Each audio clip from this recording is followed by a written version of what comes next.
Hello all, welcome to import export by mister Ansari. आज हम बात करेंगे सीएचए एग्जाम 2024 की, जिसकी डेट वगैरह आ गई है। और इसके पहले मैंने एक वीडियो बनाई थी, मैं डिस्क्रिप्शन में लिंक दे दूंगा। वो वीडियो आप जरूर देखना, क्योंकि उसमें मैंने क्या किया था, डिफरेंस बताया था। जी कार्ड का डिफरेंस क्या है, एच कार्ड कहाँ मिलता है, एफ कार्ड की क्या एलिजिबिलिटी होती है, कस्टम ब्रोकर के पूरी डिटेल से एक लॉन्ग वीडियो बनाई थी। उसमें मैंने ज्यादा से ज्यादा चीज कवर की थी, पर वहां पर दिक्कत क्या हुई थी, मेरे को लगातार उस पर कमेंट्स आ रहा था, स्पेशली एलिजिबिलिटी को लेके, पेपर को लेके। तो वो सारे टॉपिक को भी मैं यहाँ पे कवर करूंगा, और क्या पेपर की डेट है वो भी मैं यहाँ पर शेयर करूंगा।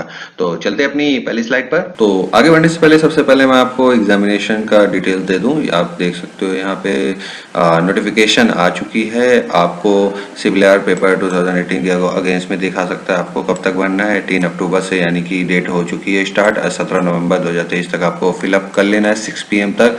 और जब भी आपकी डिटेल है आप वो वहाँ से स्पीड पोस्ट कर दोगे।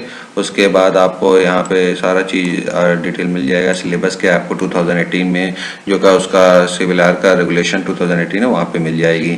और जो आपका एडमिट कार्ड है वो 8 दिसंबर तक आ जाएगा। मैं आपको इसको टेलीग्राम चैनल पे भी शेयर कर दूंगा अपने, आप वहाँ से डाउनलोड कर लेना अगर आप और डिटेल में जाना चाहते हो तो।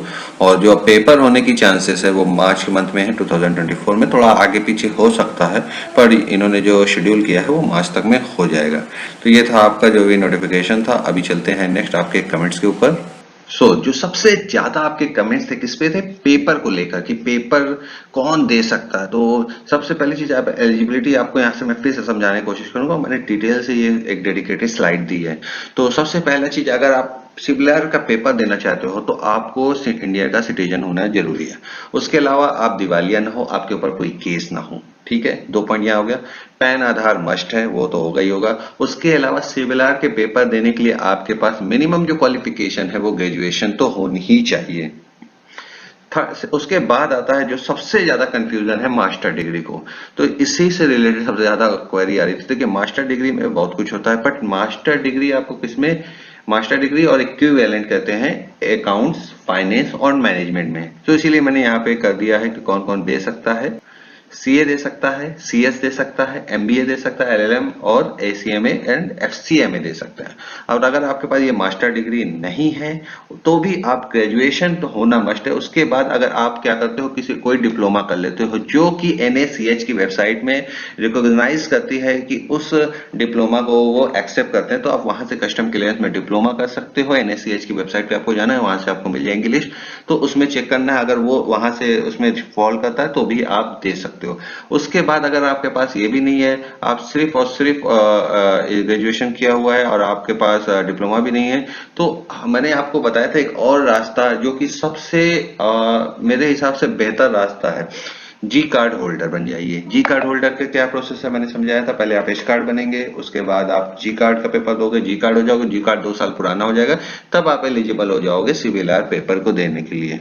उसके बाद आता है 5 लाख का एसेट्स भी होना चाहिए, यानी कि कम से कम जो सिविल रूल 2018 में इन्होंने डिफाइन किया है कि जो भी एप्लीकेंट है, अगर वो बिजनेस कैरी कर रहा है तो उसके पास कम से कम 5 लाख की अवध होनी चाहिए, एसेट्स होना चाहिए। उससे कम नहीं होना चाहिए, उससे ज्यादा होना चाहिए। तो उन्होंने इसको डिफाइन किया है। तो ये इस तरीके से मैंने आपको सारा चीज एक बिल्कुल इजी तरीके से बता दिया। फिर भी अगर आपको कोई क्वेरी है, आप मेरे को कमेंट्स कर सकते हो। नेक्स्ट क्वेश्चन था आपका कि पेपर की लैंग्वेज क्या है और टाइप्स क्या है। देखिए, तो पेपर की जो लैंग्वेज है, आप इंग्लिश में भी पेपर दे सकते हो, आप हिंदी में भी दे सकते हो, जो भी आपको कन्वीनियंट है आप उसके अकॉर्डिंग कर सकते हो। पेपर 2 टाइप का होता है। पहले आपको रिटन पास करना होगा और ओरल पास करना होगा। अब यहीं पे लोगों को कंफ्यूजन क्या आ रही थी, सपोज लोगों की ज्यादातर प्रॉब्लम क्या थी कि मेरी हिंदी तो स्ट्रांग है बट इंग्लिश उतनी अच्छी नहीं है, तो मैं ओरल एग्जामिनेशन में मुझे दिक्कत हो सकती है, तो वो मैं कैसे करूंगा, या टोटल पेपर वो हिंदी में होगा। देखिए, इंग्लिश एक लैंग्वेज है जो आनी ही आनी है। उसके लिए मैं क्या कहूँ, वो आप जितना कर लीजिए, बट ये नहीं कि एकदम स्ट्रांग इंग्लिश चाहिए। हिंदी का कम्युनिकेशन आपका अगर स्ट्रांग है वो भी चल जाएगा, अच्छा है। हिंदी का होना चाहिए आपको, हिंदी पे भी पकड़, पर इंग्लिश आपको आनी चाहिए, मिनिमम आनी चाहिए, पर आनी चाहिए। तो रिटर्न जैसे ही आप पास कर लोगे, उसके बाद आपको बुलाया जाएगा इंटरव्यू के लिए, जैसे होता है ओरल एग्जामिनेशन, वो आप वहां पे बैठोगे। उसके अलग पूरे प्रोसेस होते हैं, डीसी वगैरह पेपर लेते हैं और ओरल एग्जामिनेशन लेते हैं। अगर वो आप सेटिस्फाई हैं, आपके माइंड को चेक करेंगे, आपकी एलिजिबिलिटी को चेक करेंगे, उसके बाद आपको अगर ओके है तो वो पास कर देंगे। उसके बाद फिर आगे का प्रोसेस आप फिलअप करके आप लाइसेंस ले सकते हो। उसके बाद नेक्स्ट क्वेश्चन था कि हम कितने अटेम्प्ट में कर सकते हैं, तो यहाँ पे मैंने मेंशन किया हुआ है आप 6 अटेम्प्ट में पेपर कर सकते हो। मतलब अगर आपने पेपर दिया, आप फेल हो गए, फिर दिया, फिर फेल हो गए, फिर दिया, तो 6 अटेम्प्ट यहाँ पे अलाउ है, उसके बाद आप नहीं दे सकते हो। इसके अलावा एक एलिजिबिलिटी को लेकर और भी क्वेरी थी कि जैसे इनके अलावा क्या कौन हो सकता है, जो मैंने लास्ट स्लाइड में बताया। तो यहाँ पे आप जैसे ग्रुप ए के ऑफिसर्स हैं, ग्रुप ए के ऑफिसर्स हैं, वो भी दे सकते हैं पेपर। बट रही बात नॉर्मल लोगों के, फ्रेशर्स की जो ग्रेजुएशन किए हैं तो मैं उनको, या इंटर कर रहे हैं, वो अपना जो फ्यूचर है वो इसमें देख रहे हैं, इनको इसमें बनाना चाह रहे हैं, तो मैं सजेस्ट करूंगा कि आप कोई ना कोई कस्टम ब्रोकर की कंपनी ज्वाइन कर लीजिए, और उस कस्टम ब्रोकर में ज्वाइन करने के बाद आप वहां से इजीली वो एच कार्ड बना देंगे। एच कार्ड 6 महीने जैसे ही पुराना होगा, आप जी कार्ड का पेपर दीजिए।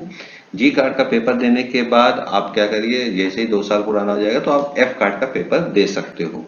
ये जो प्रोसेस है ये बहुत अच्छा है, क्योंकि जब आप ग्राउंड से ऊपर जाते हो तो जब आपका ओरल एग्जामिनेशन होता है जस्ट लाइक अ इंटरव्यू, सो उस कंडीशन में आपके पास करने के काफी चांसेस बढ़ जाते हैं। क्योंकि देखो जो आपका इंटरव्यू ले रहा है ना, वो आपकी फिजिकल क्या है, प्रैक्टिकल नॉलेज क्या है, वो बहुत ज्यादा देखता है।